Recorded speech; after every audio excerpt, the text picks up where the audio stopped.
the security forces are trying to corner the terrorists, the gunmen. There are several of them who appear to be using automatic rifles as well as possibly have grenades and even suicide vests. So this will be a very tricky scenario, and as it draws out and gets longer, it will certainly create a great deal of panic in that region and potentially give Al-Shabaab more exposure, which is one of the main reasons they'll be doing this kind of attack. Christine? Who are Al-Shabaab?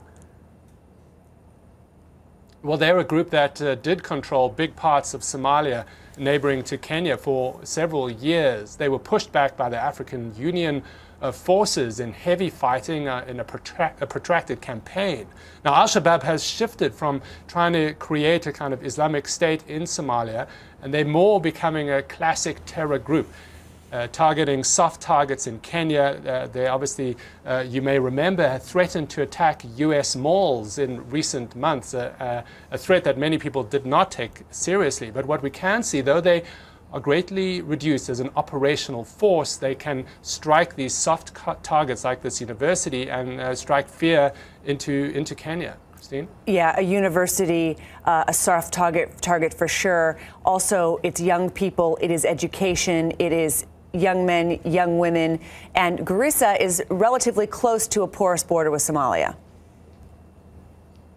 Well, that's right, about 90 miles from Somalia, and this border is very easy to cross both ways, and that's been a very difficult scenario for Kenya. Since the Kenyan military invaded Somalia essentially in 2011, it's opened itself up to the threat and then the reality of attacks by Al-Shabaab, most infamously, of course, in 2013 when Al-Shabaab took on that mall in Nairobi, Westgate Mall, and held people hostage there for hours. It would appear, based on the information we have now, that this is a similar sort of operation, that they'll try to drag this out. Of course, terrible for the parents and the families of those who are at that university. Garissa is in a part of Kenya that's often seen as marginalized and not well developed. And this university is only a few years old, so terribly tragic for this institution.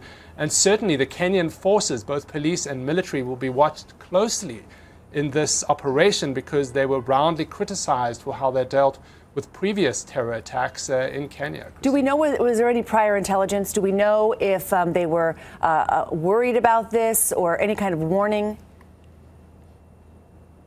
Well, the U.S. Embassy did put out a sort of general warning quite recently, and they do this quite often. And in fact, the Kenyan government has criticized the U.S. and UK and others for putting out travel advisories. But in this case, clearly, they might have been onto something. There wasn't actionable or at least specific intelligence in that. I have been speaking to my sources on the ground in Kenya. They say there have been rumors circulating and potential intelligence that there would be an attack on a university, and they did beef up security at several key universities in Kenya. I do not know what level of security there was at this institution in Garissa, but certainly it was in the mind's eye of both the public and the security forces. So it will all come out whether they had actionable intelligence, could have prevented this.